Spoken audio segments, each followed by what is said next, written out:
Yeah, but sometimes like when you're in the game, I think the second half when we've got in our flow, like you just forget about the crowd. And what changed? Because obviously there's the penalty, but even before that, you felt like there was more about you guys. You had a bit more drive. It wasn't so panicked. Like what do you think actually made the difference? I think one thing in this team, and I think this is sometimes in general in football, like the energy can be passed from one player to the next. So I think for a couple of us, we were kind of off it in parts, and that has a knock-on effect on the player next to you.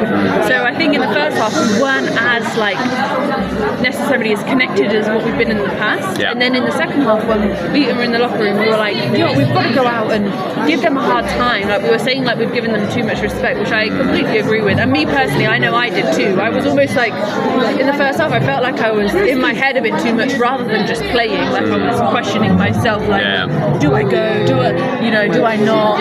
And then in the second half, I was just like, remember what you're good at, don't suffocate them. And then I think when I got that confidence and other people got that confidence when we were front-footed, it just kind of, we came back. Yeah. And obviously you guys have made those late goals against Botswana, the late goal against Africa. Like, you have that belief that you can do that. Yeah, do you know what? This is one thing in this tournament that we've been really good at. Like, we spoke about it before the tournament. We have, and like our team has an engine. So when teams get tired, that's when we really pounce. And I think in the second half, even at the start of the second half for Morocco, they looked tired. Yeah. So I think we got on top of them pretty quick in that sense. And we always, like, if you actually look at our games, we've got our goals like at the end of each half, because that's where when teams are tired, we can really keep pushing. Yeah.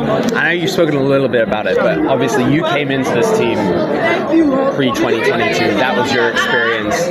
And it was that first experience for a lot of the players in this team. It was quite a new team. There was a lot of you coming kind of from the diaspora. It was very new kind of energy to the tournament. And you only had 4 or 5 players at this tournament that had that experience of 2018. How much have you feel like the team has grown in the 2, 3, 4 years you've been with it? Yeah, hugely. Obviously, I think it helps that we have players from so many different backgrounds and also like completely different playing experiences. I mean, I was in the line waiting to go on the stage for the trophy next to OC and Franny, and they were like 5 times. I'm like, God, all this effort just to win one, and they're like, we've won it 5 times.